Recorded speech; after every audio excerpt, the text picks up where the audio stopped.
Hello! Thanks for watching a new episode of Giovanna en el Camino. Today we came to Basílica de Guadalupe and I will tell you a little bit of its history. Keep watching, and if you like my video, please subscribe to my channel and like it.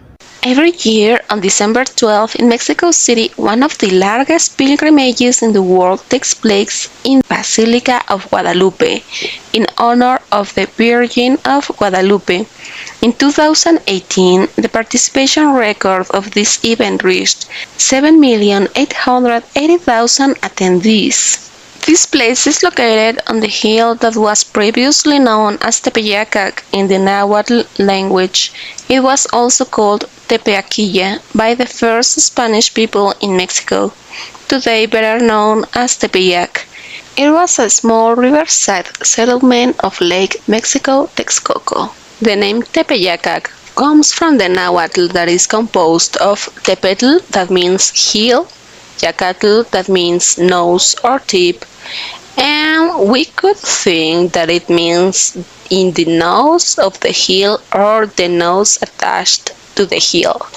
However, it actually means at the end, in front, in the prolongation of the hill. According to tradition, Mary appeared to Juan Diego, who was one of the first Aztec men to convert to Christianity.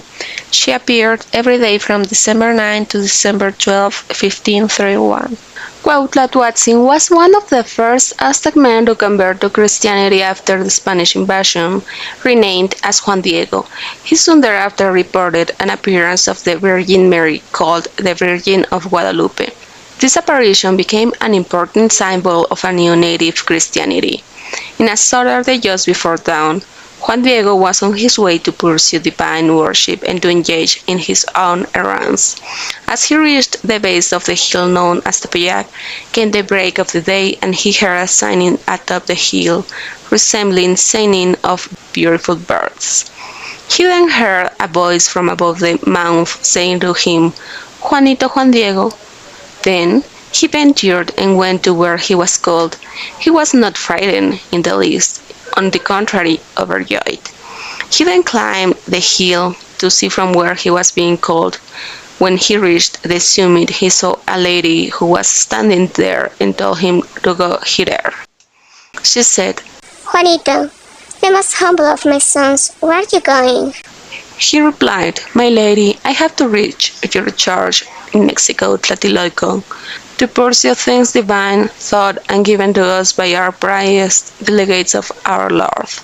I wish that a temple be erected here quickly, so I may therein exhibit and give all my love, compassion, help, and protection, because I am your merciful mother to you and to all the inhabitants of this land and all the rest who love me, invoke and confide in me. Listen there to their lamentations and remedy all their miseries, afflictions, and sorrows."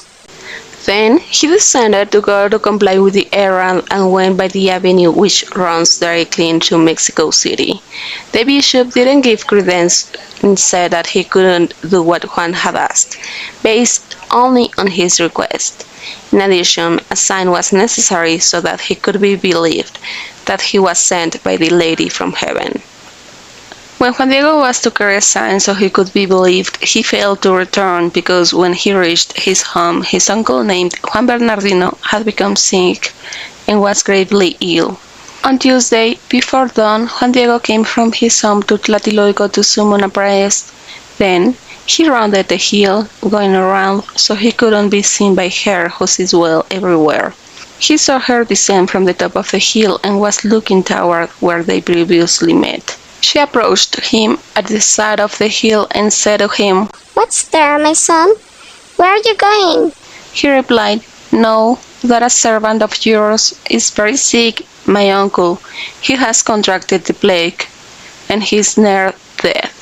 After hearing Juan Diego speak, the Most Holy Virgin answered, "Hear me and understand well, my son the least, that nothing should frighten or grieve you. Don't let your heart be disturbed. Don't fear that sickness, nor any other sickness or anguish. I am not here. Who is your mother? Are you not under my protection? Am I not your health? Are you not happily within my fold? What else do you wish? Don't grieve, nor be disturbed by anything. Don't be afflicted by the illness of your uncle, who will not die. Be assured that he is now cured. And then his uncle was cured. When Juan Diego heard these words from the lady from heaven, he was greatly consoled. He was happy. He begged to be excused to be off to see the bishop, to take him this sign or proof, so that he might be believed. The lady from heaven ordered to climb the top of the hill where they previously met.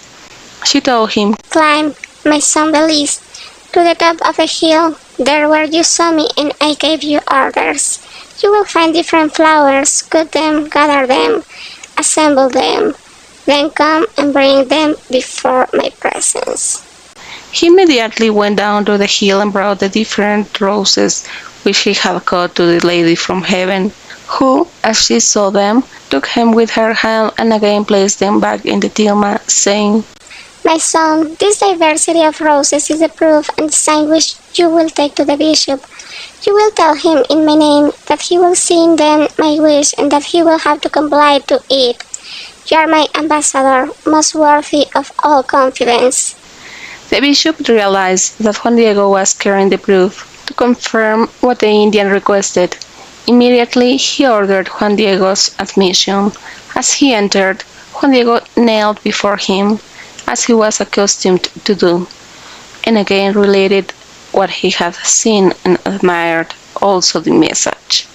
He unfolded his white cloth, where he had the flowers, and when they scattered on the floor all the different varieties of roses of the Castilla, suddenly there appeared the drawing of the precious image of the ever Virgin Holy Mary, Mother of God, in the manner as she is today kept in the temple at Tepeyac, which is named Guadalupe.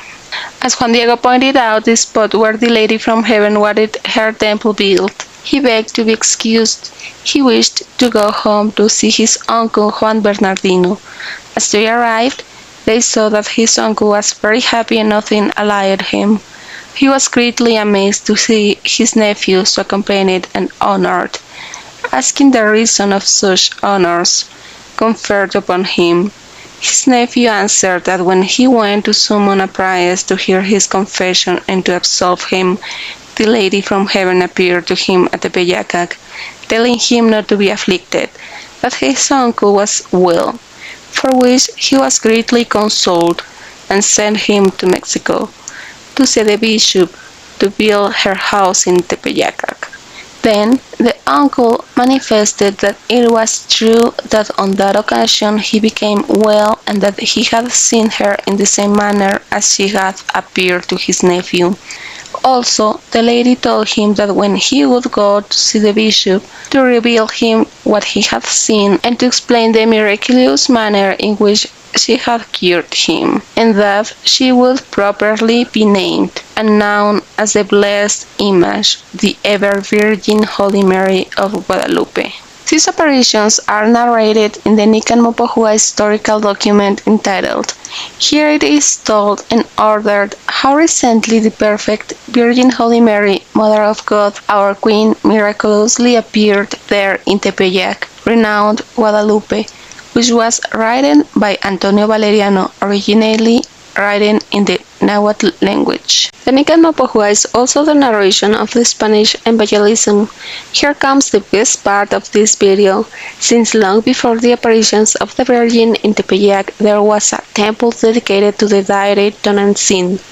Bernardino de Sahagún says in his book, General History of the Things of New Spain, there in Tepeyac, where now stands the church you ordered to be built for Guadalupe, they made many sacrifices in honor of a goddess named Tonantzin. They said that this goddess gave adverse things such as poverty, depression, and jobs. She appeared many times as a composed lady in an attire. They called her Tonantzin, which means our mother.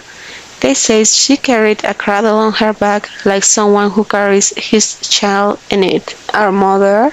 Appearances? Sounds familiar, right? Tonantzin is actually a name given to certain goddesses who are considered mothers of the Nahuas. She is very important for the Aztec myths as well because she is the mother of the gods, and the gods are the sun, the moon, and the stars, etc. That's why she's called Tonantzin, that means our mother, as I previously said, Tetoinan, that means the mother of the gods, and Tosi, our grandmother. Tonantzin is important for the Nahua culture as well. There were pilgrimages long before the Spanish invasion. Sahagún said that they came from very distant lands, from more than 20 leagues, from all the regions of Mexico. They brought many offerings, men and women, and boys and girls came to these parties. There was crowdy, and everyone wished to join to the Tonantzin party. When the Spanish saw the devotion of our ancestors to Tonantzin, they were very surprised, in part because Tonantzin was a demon for them, and also because of the large number of people who gathered to worship this goddess. When they realized this, they decided to take advantage of the devotion of the indigenous people, demolish the Tonantzin temple, and replace it with the Virgin of Guadalupe church. But this action was not enough to erase the memory of Tonantzin because the pilgrims, who now used to go to the Church of Guadalupe, began to call her Tonantzin. It was to be expected because the pilgrimage was very old and the faith was very great. Then, the Spanish people just simply stopped mentioning Tonantzin and did their masses in honor to Guadalupe.